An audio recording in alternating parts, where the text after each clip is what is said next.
Hello there, everybody. Brian King here. Welcome to The Mindset King. I am your host and travel agent. Today, I have the excellent pleasure of being joined by a new friend of mine named Maxwell Ivey, whose moniker, which I believe was given to him by somebody else, is the Blind Blogger, which seems kind of ironic, as you know, blogging is thought of as a visual medium. But Max is going to tell us all about his story, the work he does, and the inspiration that he gives to the masses out there. So without further delay, Max, we finally connected and made this happen, huh? Yeah. Thanks, Brian. I appreciate you having me on. And I also appreciate you rescheduling me and helping me through the technology to get booked. That sometimes that tech just doesn't play well with my screen reader. And then it comes down to, what's the person behind the website or the podcast, and then you find out who you're dealing with when the technology doesn't work. Yeah, the first time Max and I were supposed to talk, his AC went on the fritz, and it was like 90 degrees out, right? Yeah, it was 90-something degrees on the thermometer, 100 and something degrees on the feels like temperature. So needless to say, that was the priority. And Max did not want to be dripping sweat for the benefit of the ladies out there. So we decided to reschedule, and here we are. Everything's working well. So tell us, how is it that how'd you get into blogging, and who was it that assigned this moniker to you, the Blind Blogger? Okay, well, if we're going to talk about when I first started blogging, it would have been about 8 or 9 years ago now, when my primary business was helping people sell carnival and amusement park equipment, which I still do. But it isn't my number one thing that I do anymore. I had finally started to grasp how to maintain and expand my website, which is a whole other story in itself. And people said, "Okay, Max, you got a website. Now you need to get a blog." And I'm like, "Okay, what is a blog?" And they said it's kind of like an online journal, so you can keep your website fresh without having to actually change your website. And so I said, okay, so I'll look into it, see how I do it. And for a while, I was very frustrated because, this is 8 or 9 years ago. WordPress hadn't really come into its own yet. So I was using Blogspot, which most people refer to as Blogger.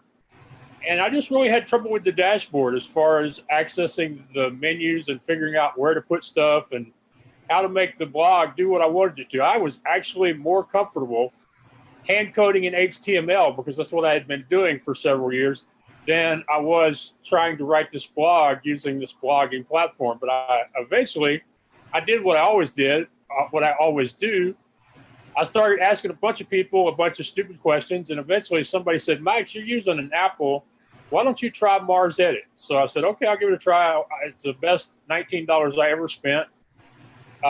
It allows you to create your blog posts in a simple text editor, and then the adding of the links and photos and video and stuff like that, adding that to your post is so much simpler than doing it on the WordPress or Blogger dashboard. And then you just press upload, and it sends everything there, and it all gets there and looks like you think it's supposed to look. So in other words, you just got to configure it one time, and somebody can help you do that if you have difficulty looking at all the features. And you just worry about the text at that point, hit send or upload or whatever the command is, and everything is handled for you. Exactly. Man, I love technology. Yeah. And this is, like I said, this is 8 or 9 years ago, and it's the company is called Red Sweater. I still don't know where the name comes from. And I received no affiliate income from these people. I just believe in their product, and they've been very good. They have yet to charge me for an upgrade, as a matter of fact. So I've been really happy with them. I wish that they would figure out their other project. They've been working on an accessible crossword program for several years now, but they haven't managed to figure it all out yet, where a blind person can play with crosswords, which it used to be one of the things I used to really love doing before I started losing my vision. So, well, heck, I would be happy with a crossword algorithm that didn't leave me feeling like an idiot. half of those things I don't understand.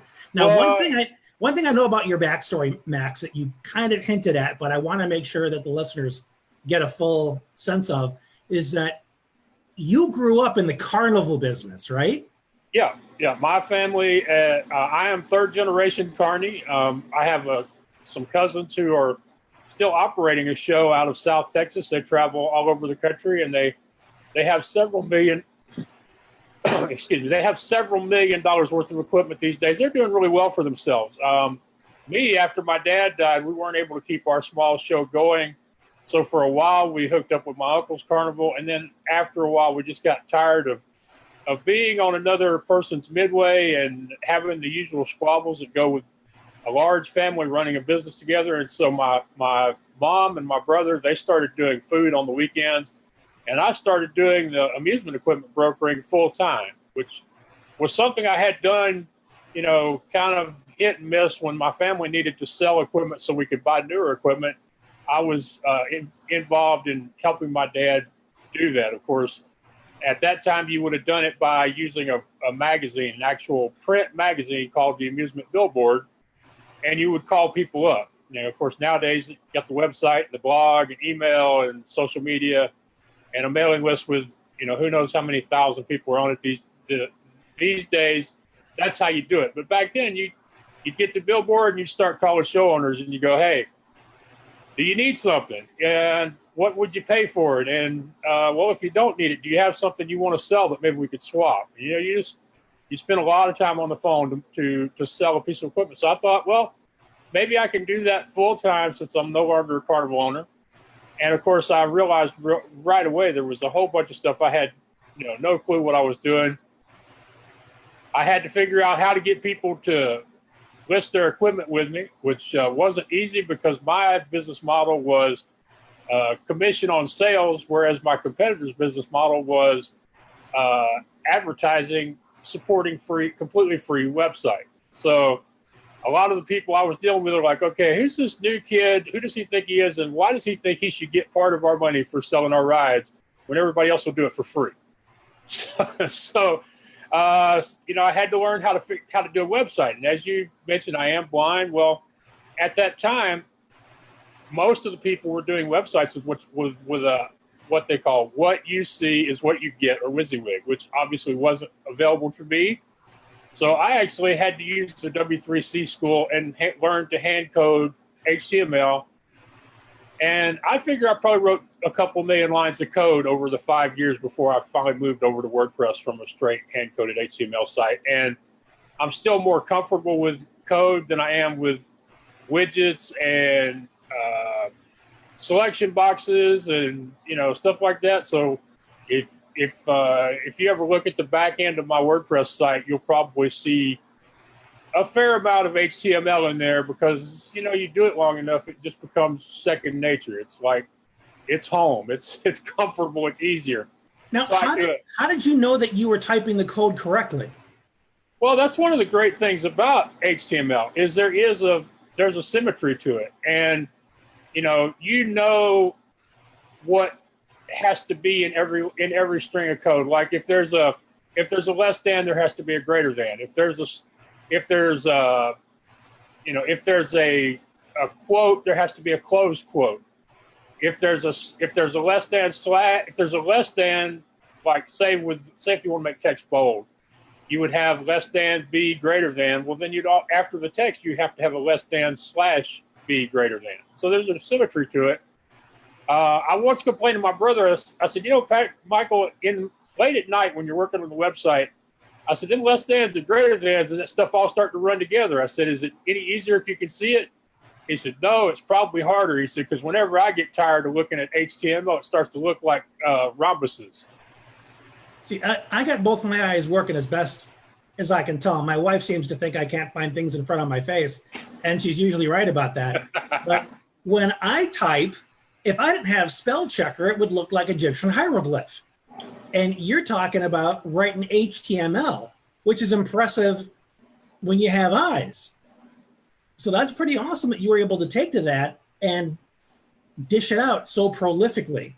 Yeah, well, it's one of those things. I believe firmly that the reason I was able to do it is because I had it in my mind I didn't have a choice. I felt like if I didn't have the money to hire somebody.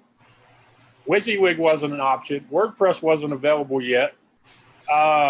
You know, what was my fourth or fifth option?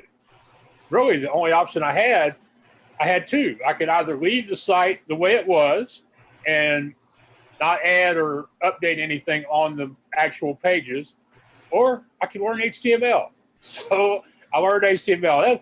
That's one of those lessons you learn in the carnival business or in any small business. More than once, we would get to the next town. Me and my dad were usually the last ones there.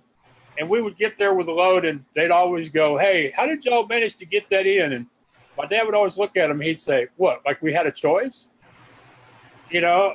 Let's spend a minute on that, Max, because that's so huge. It's not just something you need to learn in the carnival business. That's a life lesson right there.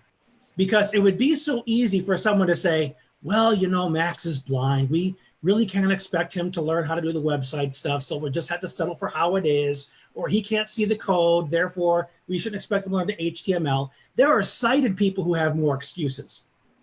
They say, and I've heard this from my kids, and anybody that's a parent understands this one, the all-purpose, well, I don't know how. So that's my excuse to just quit or be rescued. Somebody else has to do it for me now because I don't know how. And like you said, well, I don't have a choice. I better darn well figure out how, or it's not going to get done. Yeah. Yeah. And I've benefited from that over the years. I did an interview 2 years ago with a guy from England named David Rafe. He said, you know, Max, you may not have realized it then. You may not realize it now. He said, but in my opinion, if you spent 11 years in the carnival business, that's like a PhD in hustle and bustle.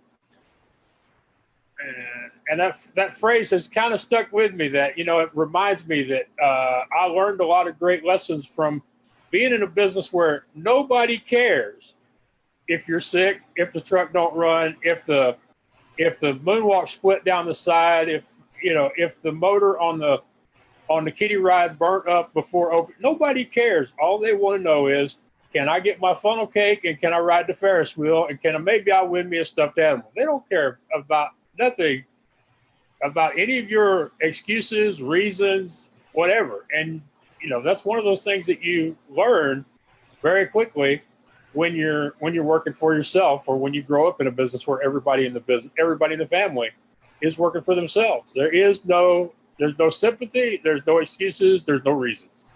Yeah, you had me at funnel cake. I was totally sold there.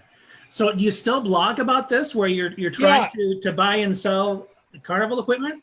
Yeah, I do blog. I think the last thing I put on the website is I did a series trying to educate people on how to prepare their stuff where they'd have a better chance of selling their equipment, because a lot of times people in the amusement industry, they don't decide, I'm going to sell this ride next year, or I'm going to sell this ride 2 years from now. A lot of cases, especially when they get to me, it's like, well, I've got to sell this ride now, or this game, or this bounce house. And, you know, they don't have photos, or they don't have a full description, or they don't have the manufacturer's information. They don't have a lot of the stuff that they need to make the case online that somebody should want to buy what they have to sell. And so I thought, well, I'll write a series of posts telling people. And, you know, one of the things that was kind of funny was I actually did a couple of posts on how to get good photos and videos of their equipment, because while I can't see them, I deal with them all the time. And I am continually frustrated with the low quality of pictures and video people send me, including the one or two manufacturers that I sell stuff for. The pictures, the videos, I just can't seem to get it across to people. Hey, the majority of the world is working on pretty much unlimited storage space and pretty much unlimited bandwidth. So stop compressing your photos down to 300 by 240, and, you know, stop recording your videos in 30 seconds, because you're doing yourself a disservice when it comes to presenting your equipment out there. Because, you know, like the old saying goes, if they can't see it, they can't want it. And if they don't want it, they sure ain't going to buy it. That's a good saying. Yeah. So I've done my best to try to educate them about photos, but I'm not sure they're listening to me, because, as you say, I'm a blind guy talking to people about images. Hey, but if you get results, there's got to be some credibility there. Yeah. Yeah. Well, a lot of the reasons I get a lot of times I get results partly because people are listing equipment with me that they haven't listed with other people, or other people have tried and given up. For a while, it used to be a running joke in the family that my website was the Isle of Misfit Rides. And my brother once said, when my website loads, it should play the music from Sanford and Son.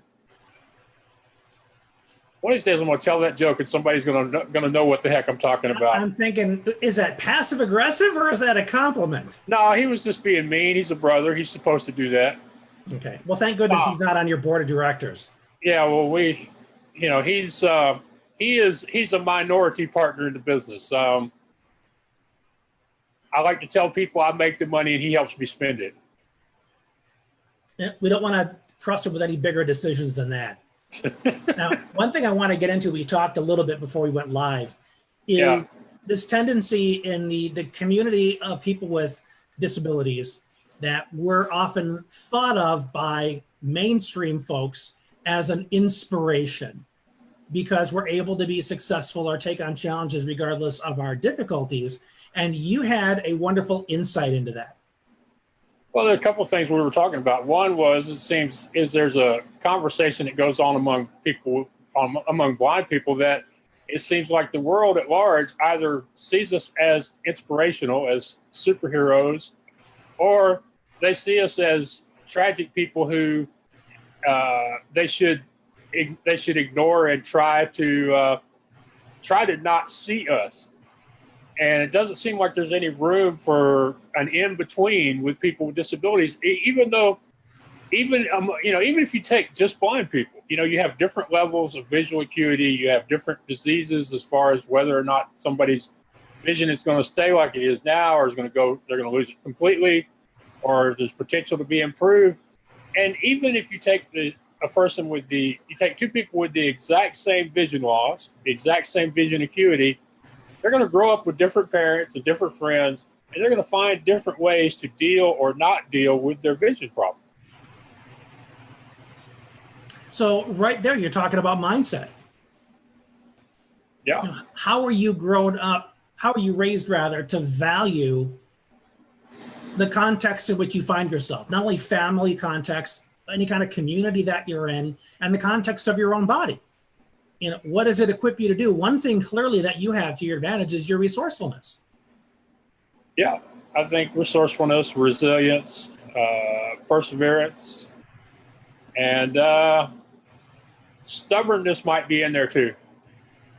Because there's one question that, I don't know if you phrase it the same way in your own mind, is the question of how am I going to do this anyway?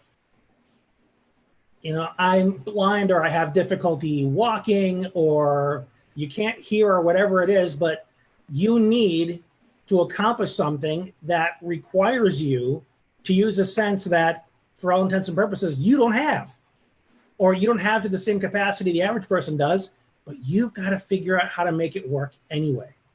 Yeah, I actually, that's one of my favorite things about my latest book, The Blind Blogger's New York City Adventures, How You Can Make Your Dreams Come True Too.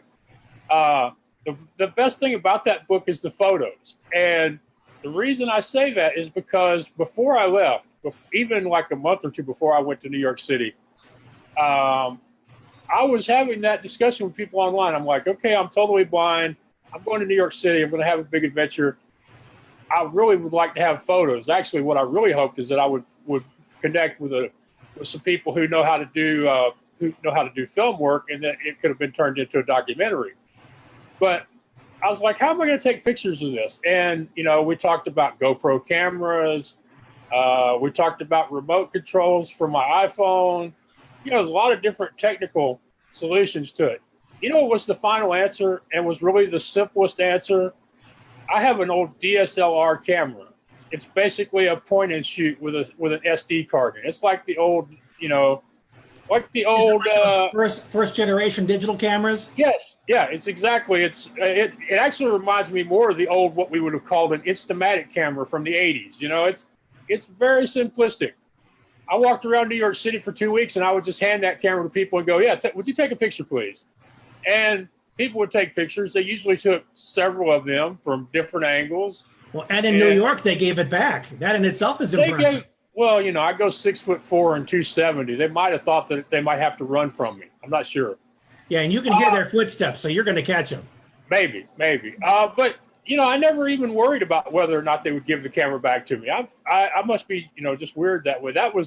I'm glad you weren't with me before I left, or I'd have been worried about losing my camera. I'm sorry. I never really thought about that, but there was over 200. I came back with over 200 photos. We were able to narrow them down to 60 that are good enough to where they made it into the book. And, you know, people look at those photos and they're like, you know, Max, this is amazing when you consider that this is just random people throughout the city of New York. It's not even the same person. You know, it's not like you connected with somebody on day one and they stayed with you the whole time. No, this is, you know, the guy driving the pedal cab, you know, the guy working the hot dog stand, you know, wherever I happen to be, I would just ask people around me, hey, would somebody like to take a picture? And somebody would always say yes. Were you able to somehow capture the people that were taking pictures for you? You know, that would have been really good if I could have done that. I was able to, I think maybe 4 or 5 people that I ran into during the course of that ended up in the book. For the most part, no, I was not able to capture the people that were taking the photos. That would have been great because not only would it have improved the story, but it would have been an automatic audience of people who would have wanted to buy the book. So, yeah, well, I'll have to remember remember your next book, Max. You're going to have to go back and do, do a series of them like the Harry Potters, except, you know, the Max Cam or whatever you want to call it, somehow to capture that. Because that's a cool story in itself. I mean, there's something out there called The People of New York. And there's always this heartwarming stories of people in the city that really defy the stereotype of the city as unfriendly and mean. And yet there's all these inspirational stories. So you could just continue your journey that way. So in the midst of all of your blogging and carnival selling and book writing, what's next for you, Max? Well, I hate that question. It's my least favorite. Let me come up with a new one. What's your favorite? No. I'm going to answer it. I'm going to answer it. It's just my least favorite question because I don't always know. When I wrote my first book, I had no idea I was going to write a book, much less 3. When I went to New York City, I thought, well, I was cool to fill out to submit for the Amtrak writer in residence, but I had no idea they were going to give me one. You know, when I recorded my first podcast, I sang on the intro because I didn't have any other way to make an intro. I had no idea people would want to hear me sing more. So in the near future, the 2 things I'm working on right this minute is in September, I'm going to be giving 3 public talks. I'm going to be speaking at MapCon in Philadelphia the 7th and 8th of September, WordCamp New York City the 15th and 16th of September, and WordCamp Pittsburgh the 22nd of September. And I'm open to, you know, if people want to welcome me into their home or invite me to be hosted in their town, and maybe they could find me a Knights of Columbus or Chamber of Commerce to speak to while I'm there, that would be really cool because in the past, whenever I leave for 1 week, it seems like people show up and they want to invite me to come hang out with them and see their city. So, you know, we'll see how that goes. If people want to find out more, that's over on my website at theblindblogger.net. And the other thing I'm working on, and this is a perfect example of how I never know what I'm going to do next. A friend of mine, Maura Sweeney, who's an internationally well-known coach, I'm not mentioning that because I'm name dropping. I mention it because since she suggested this, I was willing to give it a try and not think it was a scam or something. Voice America has a online radio platform, and a couple times a year they have a competition where they pick what they call their next top radio host, and they give them a free spot on their network for 13 weeks. They're one of these places, they're kind of like a vanity press for radio programs. They usually charge for everything. But I'm going to get, whoever wins this is going to get 13 weeks for free, including production staff, marketing staff, ad sales team. The whole deal is if you're a big-time radio guy. So I have recorded a video and created a profile, and I've been asking all my friends and family and stuff to help me get through the first part where, you know, as usual, it's a social media voting thing. And I'm just trying to make the top 10 so they will consider me. And if they pick me, it'll be amazing. The people who come on my podcast, What's Your Excuse, will have a much bigger audience to share their stories with. There'll be a whole lot more people they can inspire and motivate. And, maybe I'll make a little money. Who knows? Maybe I'll get more exposure and my next book will be a bestseller. I just never really know what's going to happen next. I like to say I've learned not to put limits on God. Well, you're definitely leveling up. And I'm proud to say that Max is going to be interviewing me as one of the people that are going to be in the competition. See, I like the way you put that. You didn't say as one of the people he's going to interview if he wins. It's one of the people he's going to interview as part of this competition. I like the way you put that. That means we expect to win, and you're going to come on my big time radio show with my big time radio show producer, and who knows, maybe we'll even get you a T-shirt or something. Oh, it's the least you can do after all. It's for crying out loud, Max. I'm bending over backwards. So I'll tell you what, that's another thing. I know I'm a bad guest because I tend to have long answers and distract the host. But another thing I've been really impressed with about this deal is not only you, but the number of other podcasters who, when I said, hey, I'd like to have some names to mention to these people as part of my pitch, nobody said no. Everybody said, Max, we're there for you. Max, we're pulling for you. So I just want to thank you and all the other podcasters. I don't know what we call ourselves because we can't say we're the blogosphere, but it's just a lot of real friendly, supportive, generous people out there who have helped me to get to this point and who continue to help me. Or, I don't know where I would be at this point if there wasn't so many nice people out there online who have wanted to be part of my story. And we're all in it together. And the more people that realize that and actually practice or live from that value, the more of us that are going to be successful. It's absolutely key. So one favor I have to ask of you, Max, is when we're done here, the link is right there under your image, but I'm also going to add it to the description so people who are listening as opposed to watching can navigate to your site, theblindblogger.net. And I also want you to send me a link to your latest book so I can include that and people can go and look at all those wonderful pictures and follow your story as you went through New York. So Max, it has been a pleasure. Thank you so much for coming on today. And to everybody that's been watching, I honor your time and attention. Please follow up with Max, follow him on all the wonderful things he's doing. And if you know anybody that can benefit from this episode, please share it with them. Max, thanks again, brother. I really appreciate your time. Well, thank you, Brian. I really appreciate all the work that goes into you doing this for me and for other people so that we can share our stories. Thank you very much. It's my honor.